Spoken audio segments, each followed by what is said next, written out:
आप देख रहे हैं खबरें आजकल और मैं हूं अंजलि। मैं हूं अक्षय। शुरुआत करते हैं आज के एपिसोड की और डालते हैं एक नजर आज की खास खबरों पर।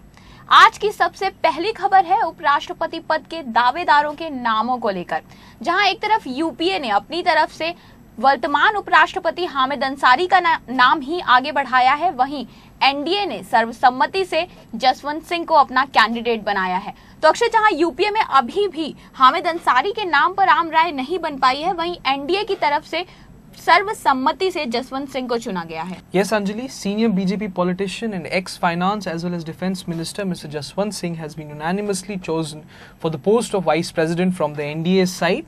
Mr. Jaswant Singh is known for his poignance as well as for his articulation, and that's why I think he has been very unanimously selected as the vice presidential candidature for the post. जी, तो कल लाल कृष्ण आडवाणी जी ने एक press conference में जसवंत सिंह के नाम का ऐलान किया था। उन्होंने कहा था कि एनडीए की तरफ से हम सर्वसम्मति से जसवंत सिंह का नाम आगे करते हैं। तो यूपीए के उम्मीदवार जो हामिद अंसारी जी हैं, उनको सबसे कड़ी टक्कर देने के लिए जसवंत सिंह से ज्यादा सुयोग्य प्रतिनिधि शायद कोई और नहीं हो सकता। In the same press conference, Anjali, Mr. L.K. Advani had said that since we have certain reservations about the way Mr. Hamid Ansari conducted himself on two occasions, one being on the issue of Lokpal, when the Lokpal bill was to be tabled in the parliament, there was to be a deliberation and discussion on that issue. Mr. Hamid Ansari's conduct that time was not suitable and was not appropriate. And also on the issue of women's reservation bill, when Mr. Hamid Ansari used marshals to throw out the MPs who wanted to protest against women reservation bill. So on these two occasions, and because of these two occasions, Mr. Hamid Ansari's name is not acceptable to us. And in that position, Mr. L.K. Advani said that NDA decided to field a candidate, and what better candidate than Mr. Jaswant Singh himself. बिल्कुल। और आज की अगली खबर है भारत-पाक संबंधों को सुधारने की एक पहल बीसीसीआई की तरफ से की गई है। 5 साल बाद भारत और पाकिस्तान के बीच में कोई क्रिकेट सीरीज खेली जाएगी।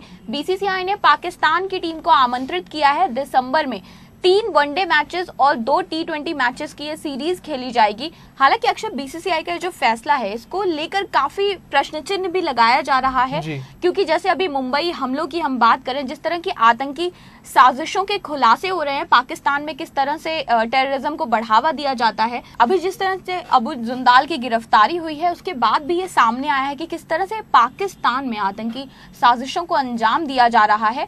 इसको लेकर जो रिएक्शंस पर अगर हम गौर करें, तो एक पूर्व क्रिकेटर हैं सुनील गावस्कर भारत के, उन्होंने कहा है कि मुझे लगता है कि जब दूसरी तरफ से आतंकी हमले की जांच में किसी तरह का सहयोग नहीं हो रहा है, तो फिर इसकी क्या जरूरत थी, जो मैच कराने का फैसला लिया है बीसीसीआई ने।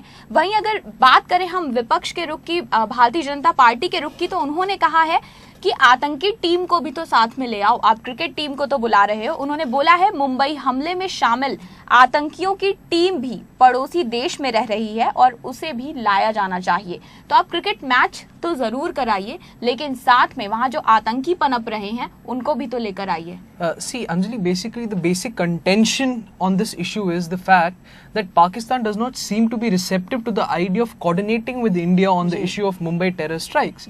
Now that is a contention where all the personalities, whether you have Mr. Sunil Gavaskar or BJP saying that सही है, खेलना चाहिए, दो देशों के बीच में संबंध अच्छे भी होने चाहिए, पर उन संबंध के पीछे कॉन्टेक्स्ट होना चाहिए। अगर कॉन्टेक्स्ट ऐसा है कि आप टोटली हमारे इन्वेस्टिगेशन को सैबोटाज करोगे और हमारी हेल्प नहीं करोगे, एक नेगेटिव कॉन्टेक्स्ट में एक पॉजिटिव कॉन्टेक्स्ट जो है वो थोड़ा अटपटा सा लगता है। उसी बात को लेके मुझे भी लगता है कि जो खेलना है, खेल की प्रोसेस है, peace process, that should always go on, but समय एक अनुकूल होना चाहिए। अगर समय ऐसा है जहां पे पाकिस्तान आपके साथ कोऑर्डिनेट नहीं कर रहा, फिर कहीं ना कहीं ऐसा लगता है कि ऐसी पीस प्रोसेस का फायदा क्या होगा आखिरकार। हमारे देश की तरफ से जो इन्वेस्टिगेशन की जाती है, उस पर वो हमेशा ये सवाल खड़े करते हैं, सबूतों की मांग करते हैं। एक लैक ऑफ कोऑर्डिनेशन हमेशा नजर आता है, जिस तरह के रिस्पॉन्सेज मिलते हैं पाकिस्तान गवर्नमेंट की ओर से। हालांकि बीसीसीआई की एक अच्छी पहल है दोनों देशों के बीच में अमन बनाए रखने के लिए, लेकिन उसके बावजूद बहुत सारे ऐसे मुद्दे हैं जिस पर पाकिस्तान की तरफ से भी पहल करना जरूरी है। बिल्कुल अंजलि। और चलिए अब रुख करते हैं हमारी अगली खबर की ओर। कल जंतर मंतर पर जम्मू कश्मीर पीपल्स फोरम की तरफ से एक धरना प्रदर्शन आयोजित किया गया। जम्मू कश्मीर पर इंटरलॉक्यूटर्स की जो रिपोर्ट आई है, इसके विरोध में ये धरना प्रदर्शन किया गया था। भारतीय जनता पार्टी ने भी इस धरने का पूरा समर्थन किया है। भाजपा की तरफ से लोकसभा में नेता प्रतिपक्ष श्रीमती सुषमा स्वराज इसमें भाग लेने पहुंची, साथ ही विजय गोयल और विजेंद्र गुप्ता जी भी इसमें सम्मिलित हुए। तो अक्षय, सुषमा जी ने अपने भाषण में साफ तौर पर कहा है कि हम इस रिपोर्ट को सिरे से खारिज करते हैं, क्योंकि ये रिपोर्ट जो है वो जम्मू कश्मीर को भारत से अलग करने का एक षड्यंत्र है। इस रिपोर्ट में जिस तरह से पाकिस्तान अधिकृत कश्मीर, जैसा कि भारत के द्वारा कहा जाता है पीओके, उसको पीएके यानी पाकिस्तान एडमिनिस्ट्रेड कश्मीर का नाम दिया गया है, पाकिस्तान द्वारा प्रशासित कश्मीर का नाम दिया गया है, जो कि देश के लिए एक अपमानजनक बात है। उसके साथ ही अगर हम रिपोर्ट में गौर करें तो रिपोर्ट में जम्मू कश्मीर जो राज्य का नाम है उसको सिर्फ कश्मीर कहा गया है। जैसा कि इसमें सजेशन है, अगर वो रिपोर्ट लागू हो जाती है तो जम्मू कश्मीर में राज्यपाल को हम सदर रियासत और सीएम को यानी मुख्यमंत्री को उस राज्य के वजीर आजम के नाम से जानेंगे, जो कि सुषमा जी ने कहा है कि इसीलिए हम इस रिपोर्ट को खारिज करने की मांग करते हैं, क्योंकि ये देश के लिए बहुत अपमानजनक बात है। See, the basic opposition to the entire interlocutors report is because of the fact the content of interlocutors report has certain key issues which are totally against the basic integration process of Jammu and Kashmir with India. For example, it has been alleged that the interlocutors report speaks the kind of language that separatists do. Secondly, it seems that the interlocutors report wants to move beyond the 1953 position where Article 370 would be enforced even more strongly.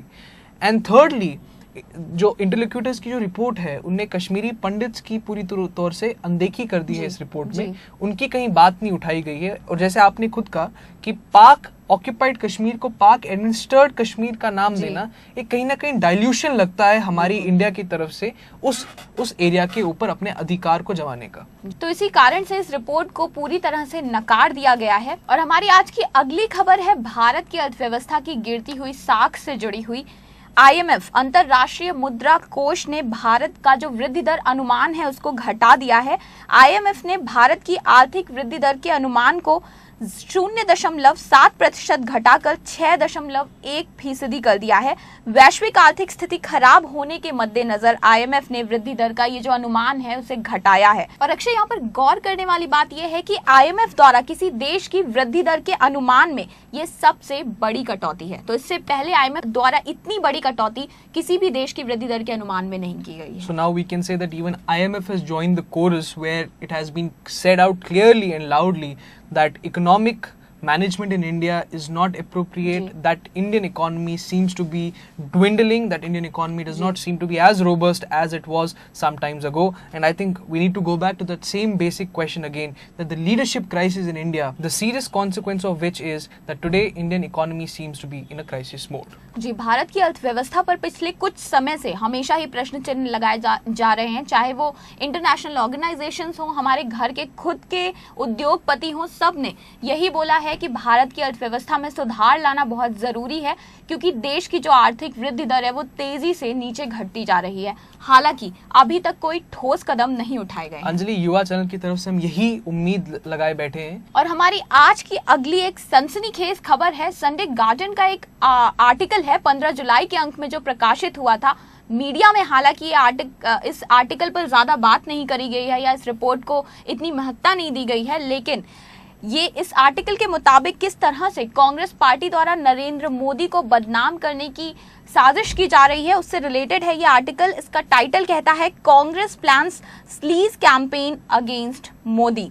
Operation no NaMo plans to blacken the personal image of Modi, reduce the BJP to less than 90 seats and restrict the CM to his state in the 2014 general elections। तो इस report के मुताबिक no नामो नाम का एक operation चलाया गया है कांग्रेस की तरफ से, और इसके तहत किस तरह की साजिश करी जा रही है नरेंद्र मोदी को बदनाम करने की। Yeah, in fact, BJP has been saying this all throughout, that there has been a very highly motivated campaign which has been manufactured against Narendra Modi. In the report that Sunday Guardian has published in its 15 July edition, it says the Congress leadership wants to avoid Modi becoming the BJP's prime ministerial alternative in the next Lok Sabha elections. Hence the effort at seeing that the Gujarat CM remains confined to his state. Congress leaders in Gujarat are giving logistical as well as other help to anti-Modi elements, including within the state BJP. तो कहा जा सकता है कि नरेंद्र मोदी से डर के कांग्रेस एक ऐसा कैंपेन प्लान कर रही है जिसमें 2014 में नरेंद्र मोदी को भारतीय जनता पार्टी अपना प्राइम मिनिस्टरियल कैंडिडेट अनाउंस ना कर पाए। जी, प्रधानमंत्री पद के एक प्रबल दावेदार माने जा रहे हैं वो भारतीय जनता पार्टी की तरफ से। तो शायद नरेंद्र मोदी द्वारा जो किए गए कार्य हैं गुजरात में, जिस तरह से उन्होंने डेवलपमेंट करा है, इसी वजह से उन्हें एक प्रबल दावेदार बताया जाता है अपने कार्यों की वजह से। लेकिन कांग्रेस इसी से डर रही है और इसी वजह से शायद वो नरेंद्र मोदी को बदनाम करने की कोशिश कर रही है। अंत में जो संडे गार्डन है उसने बड़ी एक इंटरेस्टिंग चीज छापी है। उन्होंने कहा है, clearly the Congress in Gujarat is taking its cue from dirty picture while working on strategies to reduce the BJP tally to 90 seats or less. Moving on, the next news is about the molestation incidents that has taken place in Guwahati some days ago.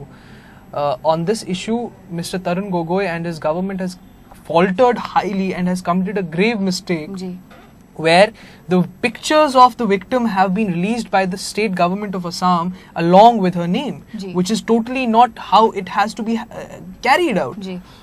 कुछ समय पहले ही तरुण गोगोई ने media को इसके लिए आरोपित किया था कि आप विक्टिम का नाम और उसकी फोटोग्राफ कैसे प्रकाशित कर सकते हैं, किस तरह से मीडिया में उसको आप फैला सकते हैं, और उन्हीं के अपने कार्यालय द्वारा ये गैर जिम्मेदाराना हरकत करी गई है। बहुत ही इररिस्पॉन्सिबल चीज है कि आप विक्टिम का नाम सामने लेकर आते हैं, उसके साथ जो फोटोग्राफ्स हैं तरुण गोगोई की, ये दिखाने के लिए कि हाँ उन्होंने एक्चुअली विक्टिम से जाकर वो मिले हैं, उसका हालचाल जाना है, उन्होंने लड़की की फोटो ही प्रकाशित कर दी है। और सबसे इंटरेस्टिंग तो ये है, जैसे आपने खुद कहा, कुछ देर पहले तरुण गोगोई मीडिया को बोल रहे थे कि आप नाम कैसे छाप सकते हैं, और कुछ देर बाद स्वयं आप वही मिस्टेक कंडक्ट कर रहे हैं, सेम मिस्टेक कमिट कर रहे हैं। तो कहीं ना कहीं एक केयरलेसनेस का एटीट्यूड जो होता है, ऐसे केसेस पे आपको बहुत सेंसिटिवली अप्रोच करना पड़ता है हर एक चीज को। अक्षय, आपने बिल्कुल सही कहा कि सेंसिटिवली अप्रोच करना पड़ता है। यहाँ पर सबसे ज्यादा जो सोचने लायक बात है वो विक्टिम, जो इस केस में जो पीड़ित है उसके ऊपर क्या गुजरेगी, जिस ट्रॉमेटाइज कंडीशन में वो ऑलरेडी है, एक ट्रॉमा से वो ऑलरेडी गुजर चुकी है, और उसके बाद इस तरह से उसके नाम का मखौल उड़ाया जा रहा है, या आप उसकी फोटोग्राफ्स मीडिया में रिलीज कर रहे हैं। आइडेंटिटी को पब्लिकली रिवील करने से जो ट्रॉमा उन पर है वो it's obvious that the trauma would escalate even further. बिल्कुल। और हमारी आज की आखिरी खबर गुजरात 2002 के दंगों से जुड़ी हुई है। जाकिया जाफरी की तरफ से एसआईटी द्वारा सुप्रीम कोर्ट में जो रिपोर्ट फाइल की गई थी उसकी एक कॉपी मांगी गई थी। जाकिया जाफरी ने ये मांग करी थी जिसे एक लोकल कोर्ट ने खारिज कर दिया है उनकी इस मांग को। साथ ही एक social worker Teesta settle ward की तरफ से भी एक अर्जी दाखिल की गई थी कि वो इस रिपोर्ट का एक्सेस चाहती थी on behalf of Zakia Jafri to inspect this report. उस अर्जी को भी खारिज कर दिया गया है लोकल कोर्ट की तरफ से। हम आपको बता दें कि एसआईटी की जो क्लोजर रिपोर्ट थी इसमें नरेंद्र मोदी जो आरोपी थे उनको क्लीन चिट दे दी गई थी, और इसी के तहत जाकिया जाफरी ने इसकी एक कॉपी मांगी थी और तीस्ता सेटल वार्ड की तरफ से उसको इंस्पेक्ट कराने की मांग करी थी, जिसको लोअर कोर्ट ने टोटली रिजेक्ट कर दिया। जी। तो इसी खबर के साथ हम अपने आज के एपिसोड की समाप्ति यहीं पर करते हैं। आपसे मुलाकात होगी खबरें आजकल के एक नए अंक के साथ। तब तक के लिए हमें आज्ञा दीजिए। नमस्कार।